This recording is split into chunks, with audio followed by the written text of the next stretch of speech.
Howdy, folks! It's been a few weeks since I did anything Atomic Outlander related, let alone an actual review. And the reason for that is, one, I did my gameplay series for the video game continuation of John Carpenter's The Thing. Vacation. Oh, it's so McCready. What's your name, smartass? Oh man. McCready.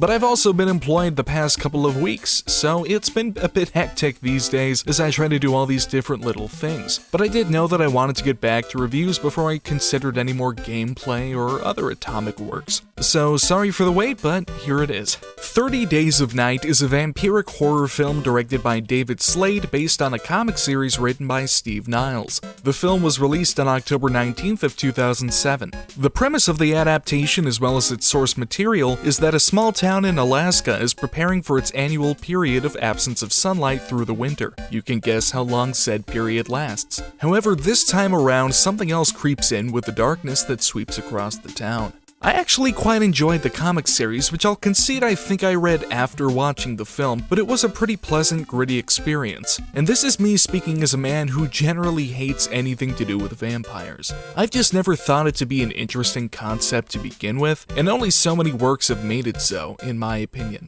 The film ended up being more or less what I had anticipated, at least for the most part. The dialogue is expectedly stale and cheesy, swollen with exposition and cheap cliches. Honestly, pretty dumb overall.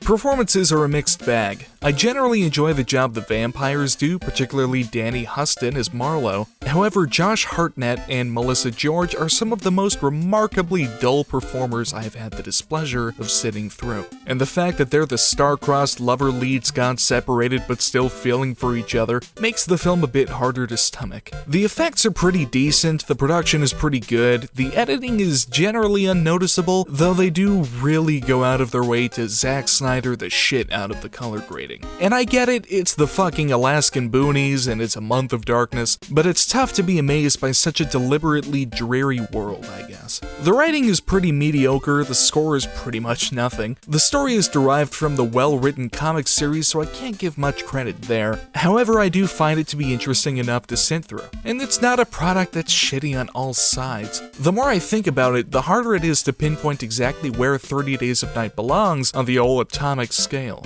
Ultimately, I've kept 30 Days in my library for years now, and I'd say that's about as long as it should take between viewings. It's not some grand 5-star horror film, and it's not some minor low-budget indie flick. If I were to compare 30 Days to another movie, it would probably be The Hills Have Eyes. It's not popular nor unknown, it's not shit nor fantastic.